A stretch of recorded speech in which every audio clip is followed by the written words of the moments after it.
Entendeu?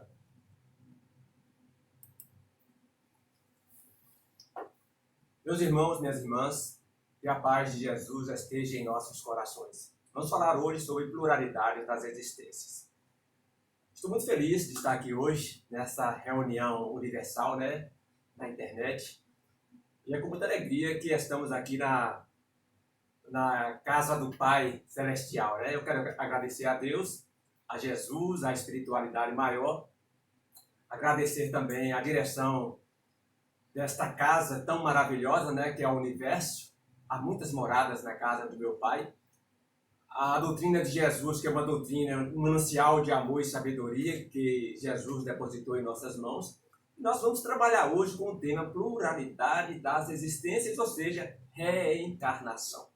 Normalmente, crianças pequenas costumam se interessar por desenhos e brinquedos, e o garoto Amish Leisure, desde que tinha apenas 2 anos e meio, o garoto demonstrou assim um interesse e um conhecimento sobre aviação incompatíveis com a sua idade. No entanto, o mais bizarro é o fato de que ele sempre afirmou ter sido o tenente e piloto James McLeod em sua vida passada. Por conta das histórias contadas pelo garoto e pelo seu vício precoce com aviões, o pai de James pesquisou pelo tenente do qual ele falava, descobrindo desta forma que ele realmente existiu, o piloto existiu. Além disso, a morte do militar aconteceu de acordo com a descrição feita pelo menino, em um avião que caiu abatido por japoneses na Segunda Guerra Mundial em 1945. Dessa maneira, quando a criança fez 6 anos de idade, em 2004, o pai dela a levou para uma reunião de veteranos de guerra nos Estados Unidos da América. E o mais surpreendente é que James afirmou reconhecer ali categoricamente todos os senhores que estavam no evento. A criança comentou com seus pais, dizendo como seus companheiros haviam envelhecido. Ela estava estranhando que os seus companheiros haviam envelhecido. O piloto James desencarna e reencarna, encontra com seus colegas pilotos do passado. Por isso, ele é estranho, o menino é estranho, seus colegas envelhecidos, porque ele está ali reencontrando.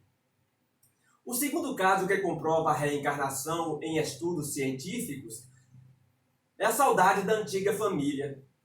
Desde que aprendeu a falar, Cameron McCall começou a citar a sua antiga família, com a qual ele viveu na sua vida anterior. Conversando com sua mãe, a criança sempre citava uma casa branca, com vista para o mar, sendo que ele tinha o costume de observar aviões passando ali por a sua janela. A situação era tema recorrente em seus desenhos. Ela pintava. A princípio, a mãe do garoto estranhou a ideia e achou que fosse imaginação dele. Eles moravam na Escócia, local em que ele afirmava que a antiga família viveu. Como o Cameron estava ficando cada vez mais triste por conta da saudade dos seus parentes de antigamente, sua mãe começou a pesquisar sobre o assunto. Depois de requisitar a ajuda de psicóloga infantil, ela viajou para Barra. Por isso, após algumas pesquisas baseadas apenas na memória do garoto, foi possível identificar uma casa com a descrição exata feita pela criança, sendo que ela conseguiu achar a passagem secreta que sempre disse existir e contou até mesmo o número de corredores e banheiros que existiam na casa. Contudo, a antiga família, que deveria ser a vida passada de Cameron, se mudou e não estava mais ali há algum tempo. Depois da viagem, é claro, o garoto se aquietou e não ficou mais triste de saudade. O terceiro caso que vamos contar, comprovando a reencarnação, um encontro bem inusitado. Na Islândia, um professor de psicologia chamado Erlendur Arausson estudou pessoalmente o caso de uma garotinha de apenas 9 anos de idade, Purnima, ela era chamada Purnima. Desde os 3 anos, a menina falava sobre uma vida passada, em que ela era um homem, sendo que seus pais sempre notaram manchas de nascimento estranhas que ela tinha no peito. O pai e a mãe da criança demonstraram 3 anos para a importância para a história da menina, após 3 anos depois. Enquanto ela alegava vender incenso e ter morrido atropelada por um ônibus ao tentar vender seus produtos andando de bicicleta. Como a garota continuava a afirmar ter vivido perto de um determinado templo e de ter dado o nome de sua pequena empresa, Ambica, a empresa dele no passado, o professor começou a pesquisar. Por conta dessa investigação, eles chegaram a apenas uma família que se encaixava na descrição, sendo que eles fizeram uma visita surpresa a eles. Chegando lá, para chamar a atenção, Purnima começou a realizar perguntas específicas sobre a produção e embalagem dos incensos, espantando um de seus antigos familiares. Conversando, a garota conseguiu acertar diferentes perguntas sobre a família a qual ela pertencia, até mesmo revelando o segredo de que era casada com 2 mulheres ao mesmo tempo. No final das contas, um exame comprovou que a garota era a reencarnação do homem, sendo que até mesmo as marcas de nascença no peito correspondiam com os ferimentos que a levaram à morte na vida passada. Reencarnação. Paligenesia, pluralidade das existências, vidas sucessivas. Essas palavras têm o mesmo significado de reencarnação. A reencarnação é o retorno do espírito a um novo corpo, totalmente diferente do corpo anterior. São oportunidades que Deus dá ao espírito, aos espíritos, para que eles possam renascerem quantas vezes necessárias forem para o seu progresso. Isso significa dizer que nós já tivemos outras tantas existências anteriores a esta que estamos vivendo agora. Além de ter sido fundamental do Espiritismo, a reencarnação é o princípio da lei natural, ensejando ao indivíduo o constante desenvolvimento de suas potencialidades pelas provas a que é submetido na jornada terrena, nas diversas e sucessivas existências físicas que tem a viver, a experienciar. A doutrina espírita veio jogar por terra a ideia do inferno eterno e do céu ocioso. Reencarnação é a justiça divina, que nos dá a oportunidade de recomeçar. Seria realmente difícil aprendermos de uma só vez o que a vida nos oferece se tivéssemos apenas uma existência material. Todos nós que estamos na Terra estamos no mesmo patamar de evolução, uns mais, outros menos, porque somos espíritos imperfeitos.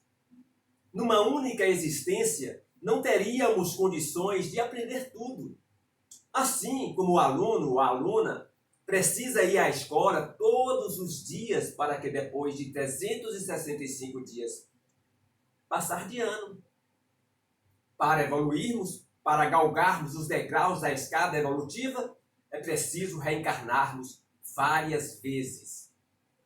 Como via de regra, todos nós temos contas a pagar ou a quitar, nos educando. Aquelas dívidas contraídas em outros tempos. O objetivo da pluralidade das existências, ou seja, da reencarnação, é inicialmente fazer com que acertemos essas pendências com a lei divina e com os débitos contraídos perante dos semelhantes lá no passado, em outra existência.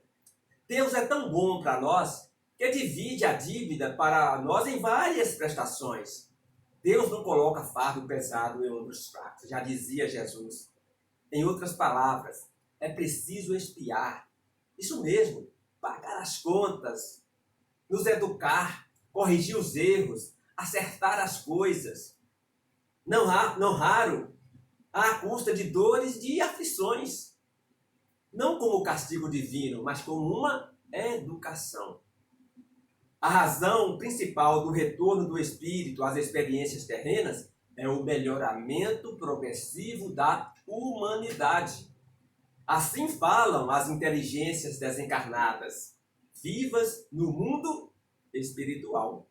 Em O Livro dos Espíritos, organizado por Allan Kardec, há um capítulo inteiro sobre o assunto.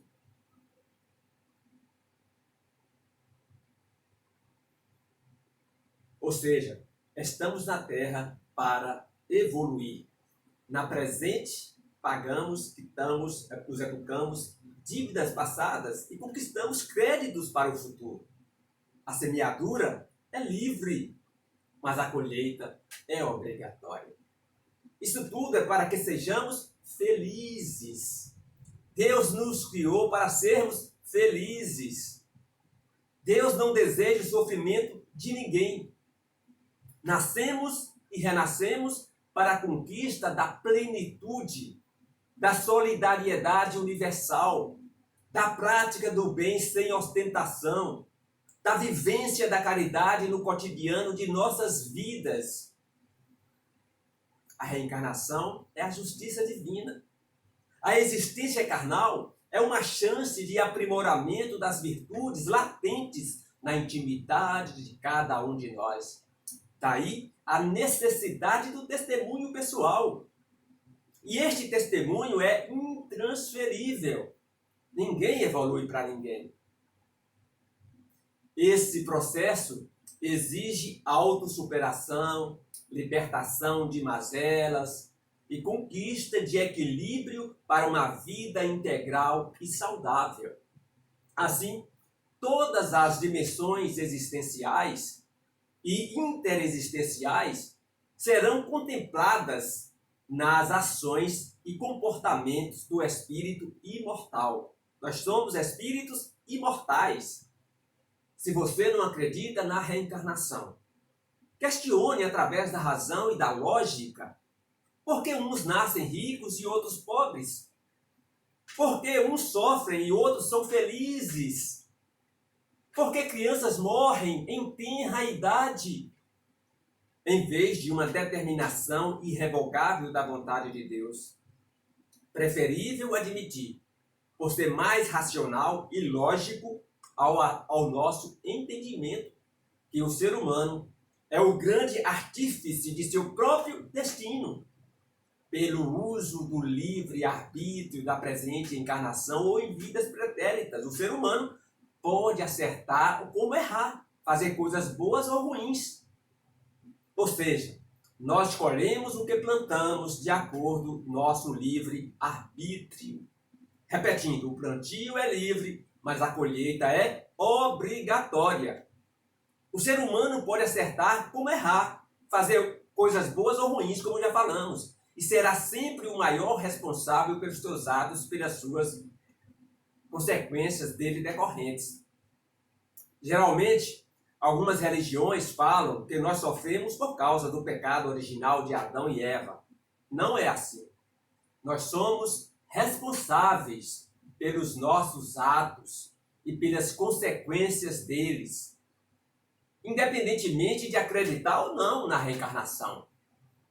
Vale a pena considerar que Deus concede a todos nós o ensejo de atuarmos como protagonistas no palco da vida, com o objetivo de conquistarmos a felicidade pelo próprio esforço. Todos nós somos criados simples e ignorantes e partimos do mesmo ponto.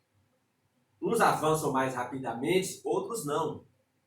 Mas todos nós atingiremos a perfeição porque Deus nos ama indistintamente, nos ama verdadeiramente. Uma vez que estamos aqui, esse é o momento de fazermos o melhor ao nosso alcance. Valorizando e aproveitando as oportunidades disponibilizadas pela atual encarnação. A reencarnação é um vestibular concorrido. Aqui na Terra está apenas uma terça parte da população espiritual ligada ao planeta Terra. Revista Espírita de 1858, novembro, Pluralidade das Existências. Primeiro artigo. Diz assim, Allan Kardec diz o seguinte, das diversas doutrinas professadas pelo Espiritismo, a mais controvertida é, inquestionavelmente, a da reencarnação, ou da pluralidade das existências corpóreas.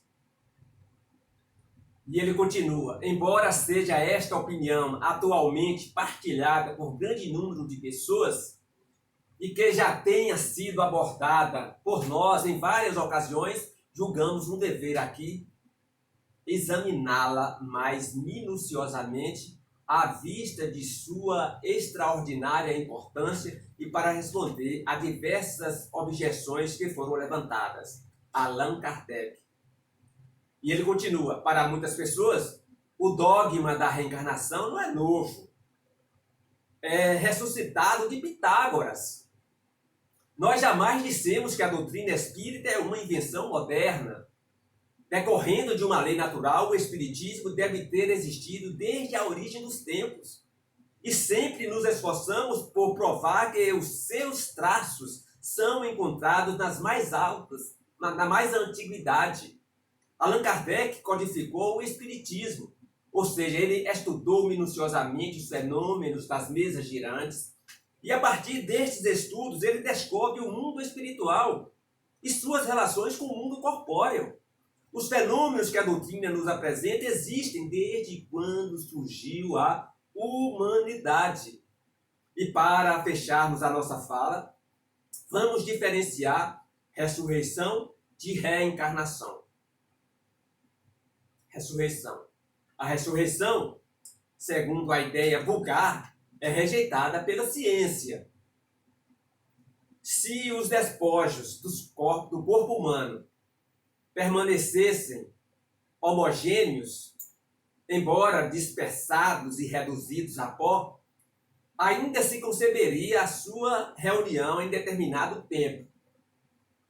Por isso, mas as coisas não se passam dessa forma, não se passam assim. Uma vez que os elementos desses corpos já estão dispersos e consumidos. Não se pode, portanto, racionalmente admitir ressurreição, senão como figura simbolizando o fenômeno da reencarnação. O princípio da reencarnação funda-se a seu turno sobre a justiça divina e a revelação. Desta forma, a lei da reencarnação elucida todas as anomalias e faz-nos compreender que Deus deixa sempre uma porta aberta ao arrependimento. E para isso, Deus, na sua infinita bondade, permite-nos encarnar tantas vezes quantas forem necessárias ao nosso aperfeiçoamento espiritual, utilizando-se deste e de outros orbes disseminados no espaço. A morte do corpo físico não é o fim. O corpo é apenas uma vestimenta que o espírito utiliza para passar uma temporada na Terra. E quando o corpo morre, o espírito volta ao mundo espiritual, onde lá existem colônias espirituais, escolas, universidades, teatros, também as zonas umbralinas. A vida na Terra e no umbral funcionam como grandes escolas onde aprendemos no amor ou na dor. Ninguém vai para o umbral por castigo, de forma nenhuma. A pessoa vai para o lugar que melhor se adapta à sua vibração espiritual. Quando deseja melhorar, existe quem ajude. Quando não deseja melhorar, fica no lugar em que escolheu ficar. Todos que sofrem no umbral, um dia são resgatados por espíritos do bem e levados para tratamento para que melhorem e passem a viver em planos de vibrações superiores. Existem muitos que ficam no umbral por livre e espontânea vontade, se aproveitando do poder e dos benefícios que acreditam ter em seus mundos. Pratiquemos, pois, a lei de amor e de caridade, seguindo os ensinamentos que Jesus nos apresentou em 2019 anos, há 2019 anos.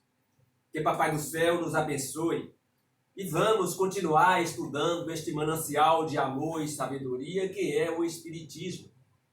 A reencarnação é a pluralidade das existências. O Espiritismo surge em 1857, com o advento das mesas girantes, em vários pontos do planeta. Acontecia, por exemplo, em Huddersville, Estados Unidos das Américas, com as irmãs Fox, e paralelamente às irmãs Fox, em Lyon, na França, as mesas girantes. Em Huddersville, Estados Unidos da América, existia uma casa que eles diziam ser mal assombradas e ninguém queria alugar esta casa. Então o dono da residência baixou o valor do imóvel e a família das irmãs Kate e Margaret alugou a casa, a família alugou a casa. E os fenômenos continuaram. Sempre as batidas. Mas Kate e Margaret e os pais não ficaram com medo. Ao contrário, eles queriam entender aquelas batidas. Então eles perceberam que ali naquelas batidas havia inteligência. Então eles criaram o alfabeto.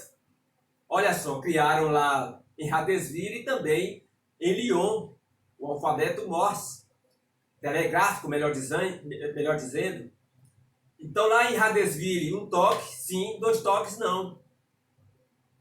E elas então, a família cria o alfabeto das 23 letras, as letras do alfabeto.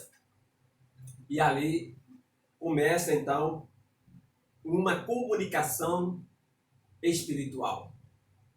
Era difícil, é claro, porque para fazer palavras, frases, textos, demandava tempo. Mas elas fizeram. A pancada respondia sim, com um toque, 2 toques não. E aí descobriram que ali estava o espírito de Charles Rosner.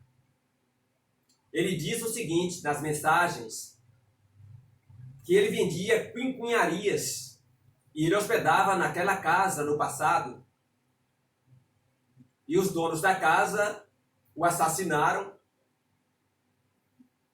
e enterraram seu corpo em determinada parede. A família chamou as autoridades e descobriram na parede indicada pelo espírito Charles Rosner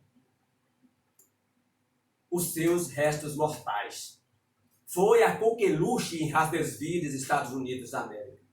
E paralelamente a isto, em Lyon, na França, Hippolyte Léon Denisard Rivaio recebe um convite, um amigo, para assistir às mesas girantes. Mas ele não acreditava.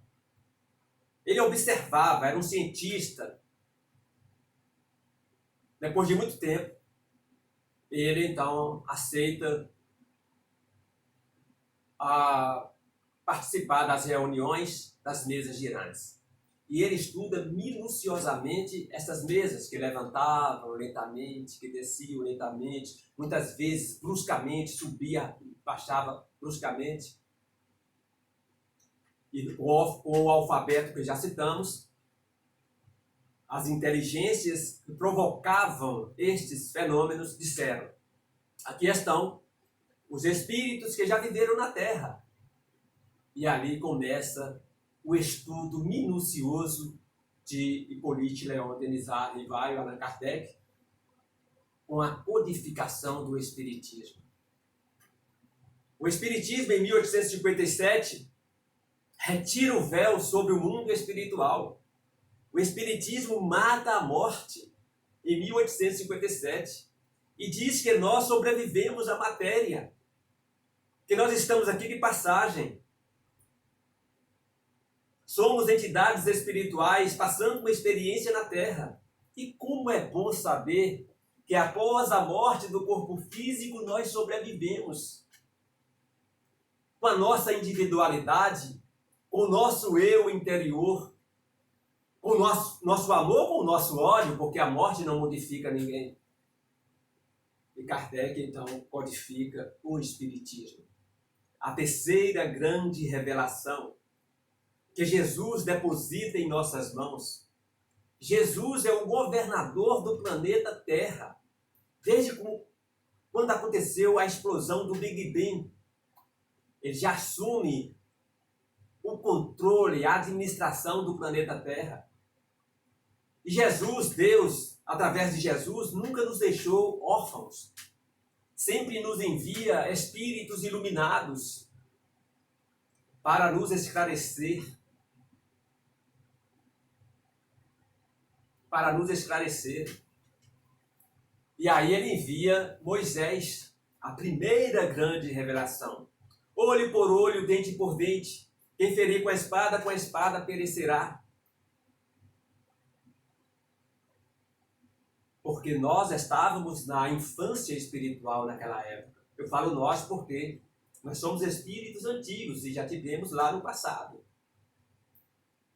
Nós precisávamos do Deus temido, vingativo, para obedecermos às leis divinas. 18 séculos depois, o próprio Jesus, percebendo a necessidade de vir à Terra, diminui a sua luminosidade para que o planeta pudesse suportar e traz para nós amar o próximo como a nós mesmos. Perdoar não só 7 vezes, mas 70 vezes 7 vezes, ou quantas vezes necessárias forem, cada ofensa. Se alguém vos fizer andar 1000 passos, andeis 2000 e mostrai a beleza do caminho. Perdoar não só 7 vezes, mas 70 vezes 7 vezes, quantas vezes necessárias forem. Foi o ensinamento que Jesus passou para Pedro. Pedro perguntou, mestre, quantas vezes deverei perdoar o meu irmão? 7 vezes? Não. 70 vezes 7 vezes, ou quantas vezes necessárias forem, cada ofensa. Amar o próximo como a nós mesmos. Nós somos espíritos imperfeitos, sabemos disso. A toda hora estamos errando, a toda hora estamos caindo. Mas deveremos nos esforçar constantemente para melhorar.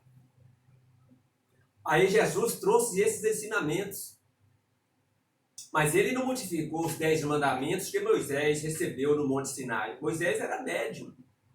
E ele esculpiu na pedra os 10 mandamentos recebidos do alto, na sua mediunidade divina. Jesus, então, retorna para o plano espiritual através da crucificação. Mas antes de partir, ele disse, eu irei, mas rogarei ao Pai outro Consolador, a fim de que fique eternamente convosco. E 18 séculos, Jesus nos envia a terceira grande revelação, a doutrina dos Espíritos. Este manancial de amor e sabedoria que é o Espiritismo, que eu gosto de repetir esta frase. O Espiritismo é um manancial de amor e sabedoria, que vem nos trazer a informação da reencarnação, que é o tema de hoje, que nós estamos trabalhando, reencarnação. Não existe o céu ocioso, nem o inferno eterno. Existem as zonas umbralinas, em que o espírito passa uma temporada ali. Como aconteceu com o André Luiz. Ele passou 8 anos nas zonas umbralinas. E Clarencio estava a todo momento ali convidando, chamando os espíritos para ver quem estava preparado para ir para a colônia Nosso Lar. Só no dia que André Luiz, depois de muito sofrimento, das roupas rasgadas, da barba tecida, de tanto sofrimento, ele lembra de uma prece da mãezinha dele, que está já na colônia espiritual, além de nosso lar, e ela sempre intercedendo por ele, através de Clarencio. Quando ele lembra da oração da mãezinha, ele fala, declama do fundo do seu coração a poesia. Foi aí que a sua sintonia se elevou e ele pôde perceber Clarencio. E Clarencio diz assim: André, há muito tempo estamos aqui. Tenha paciência, vamos levá-lo para o nosso lar. Fez uma cama improvisada e os espíritos volitaram por esses céus e, meu Deus, galgando horizontes em direção ao nosso lar. Quem não leu ainda Nosso Lar ou não assistiu o filme Nosso Lar, eu indico para vocês esta beleza cinematográfica. Nosso Lar. E a partir dali, ele é resgatado para o nosso lar. Então não existe o inferno eterno, existem as zonas umbralinas, mas esses espíritos que estão ali serão resgatados para continuarem, claro, a sua evolução. E também não existe o céu ocioso, onde ficamos ali na verde relva, deitado na verde relva, tocando harpa,